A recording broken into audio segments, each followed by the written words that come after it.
রাজনীতি আর শিক্ষা আপাতদৃষ্টিতে দুটোকে আলাদা জগৎ মনে হলেও এদের মধ্যে কিন্তু একটা গভীর সম্পর্ক আছে।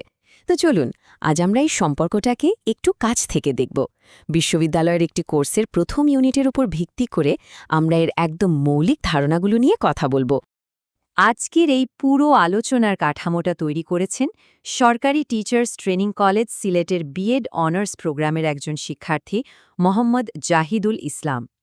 তো আমাদের আজকের আলোচনার একটা ছোট্ট রোডম্যাপ দেখে নিই। প্রথমে আমরা রাজনীতি আর শিক্ষার ভেতরকার যোগসূত্রটা বোঝার চেষ্টা করব। এরপর রাষ্ট্র, ক্ষমতা এই বিষয়গুলো নিয়ে কথা বলবো। তারপর দেখব একজন নাগরিক হিসাবে শিক্ষার অধিকার বলতে ঠিক কী বোঝায়। আর সবশেষে জানব কিভাবে রাজনৈতিক নানা বিষয় আমাদের শিক্ষানীতিকে প্রভাবিত করে। চলুন শুরু করা যাক। রাজনীতি আর শিক্ষা এই দুটো জিনিসকে আসলে আলাদা করে ভাবার কোনো সুযোগই নেই। এরা একে অপরের সাথে এমনভাবে জড়িয়ে আছে যে একটাকে ছাড়া আরেকটা প্রায় অচল। মানে একটা জায়গার সিদ্ধান্ত আরেকটা জায়গার ওপর সরাসরি প্রভাব ফেলে। বিষয়টা এমন যে একটা দেশের শিক্ষা ব্যবস্থা কেমন হবে তার পুরো ডিজাইনটাই তো করা হয় রাজনীতির ময়দানে। আমাদের স্কুলের পাঠ্যবইয়ে কি থাকবে, কি পড়ানো হবে, আইন কানুন কেমন হবে, এই সব কিছুই কিন্তু রাজনৈতিক ধ্যানধারণার একটা প্রতিফলন। আচ্ছা, রাজনীতি আর শিক্ষার এই যে গভীর সম্পর্কের কথা আমরা বলছি, এটা ঠিকমতো বুঝতে হলে কিন্তু কিছু বেসিক টার্ম বা ধারণা একদম পরিষ্কার থাকা দরকার, তাই না? চলুন সেই ধারণাগুলোই এখন একটু সহজ করে বুঝে নেওয়া যাক। প্রথমে আসি রাষ্ট্র কি সেই প্রশ্নে। সহজ করে বললে রাষ্ট্র হলো সেই মূল কাঠামো যেটা একটা দেশের শিক্ষা ব্যবস্থাকে কন্ট্রোল করে। যেমন সরকারি রাষ্ট্রের মাধ্যমেই ঠিক করে দেয় যে কোন সিলেবাস পড়ানো হবে বা পরীক্ষার নিয়মকানুন কি হবে। জনশিক্ষার সব বড় বড় সিদ্ধান্ত কিন্তু এখানেই নেওয়া হয়। এখন আসি কর্তৃত্ব প্রসঙ্গে। কর্তৃত্ব মানে কিন্তু শুধু জোর খাটানো নয়, এটা হলো ক্ষমতার সেই রূপ যেটাকে সমাজ মেনে নিয়েছে। যেমন ধরুন, সরকার যখন একটা নতুন শিক্ষানীতি চালু করে তখন দেশের মানুষ সেটা মেনে নেয়, কারণ তারা সরকারকে সেই সিদ্ধান্ত নেওয়ার ক্ষমতা দিয়েছে। সামাজিকভাবে স্বীকৃত এই ক্ষমতাটাই হলো কর্তৃত্ব। আর এই কর্তৃত্বের পেছনে কাজ করে বৈধতা। বৈধতা মানে হলো জনগণের বিশ্বাস বা আস্থা।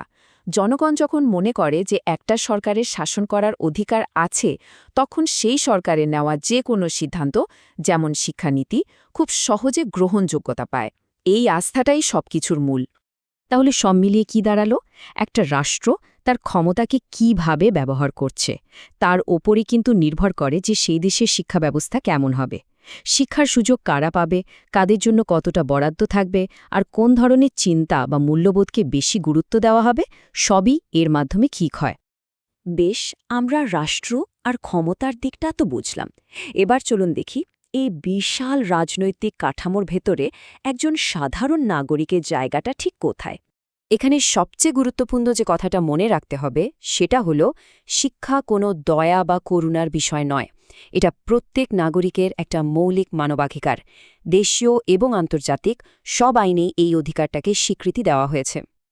তবে একজন নাগরিক হিসেবে আমাদের ভূমিকাটা কিন্তু দ্বিমুখী। একদিকে যেমন ভালো মানের শিক্ষা পাওয়াটা আমাদের অধিকার, ঠিক তেমনি দেশের শিক্ষা ব্যবস্থাকে এগিয়ে নিতে সাহায্য করাটাও আমাদের দায়িত্ব। মানে অধিকার আর দায়িত্ব দুটোই পাশাপাশি চলে। এখন আসল প্রশ্ন হলো, এই যে এত রাজনৈতিক শক্তি আর আদর্শের কথা আমরা বলছি, এগুলো বাস্তবে কিভাবে আমাদের দেশের শিক্ষানীতিকে প্রভাবিত করে। চলুন সেই প্রক্রিয়াটা এবার একটু দেখি। দেখুন, একটা সরকারের যে মূল বিশ্বাস বা আদর্শ থাকে, সেটা সমাজতান্ত্রিক হোক, উদারনৈতিক বা জাতীয়তাবাদী, তার সরাসরি একটা প্রভাব কিন্তু দেশের শিক্ষা ব্যবস্থার ওপর পড়ে। পাঠ্য বইয়ের বিষয়বস্তু থেকে শুরু করে ক্লাসরুমে কি শেখানো হবে, সব কিছুতেই সেই আদর্শের একটা ছাপ পাওয়া যায়। একটা শিক্ষানীতি কিন্তু হুট করে তৈরি হয়ে যায় না, এর একটা প্রক্রিয়া আছে। প্রথমে কোনো একটা বিষয় আলোচনায় আসে, তারপর সেটা নিয়ে নানা পর্যায়ে বিতর্ক হয়, এরপর সরকার একটা সিদ্ধান্ত নেয় এবং সবশেষে সেটা স্কুল কলেজে বাস্তবায়ন করা হয়। পুরোটা একটা লম্বা যাত্রা। আর এই নীতি তৈরির পুরো প্রক্রিয়াটাতে কিন্তু আরও অনেকেই প্রভাব খাটানোর চেষ্টা করে। যেমন রাজনৈতিক দলগুলো, শিক্ষক সংগঠন, এমনকি ছাত্র সংগঠনগুলো চায় শিক্ষানীতিটা যেন তাদের কথা মাথায় রেখে তৈরি করা হয়।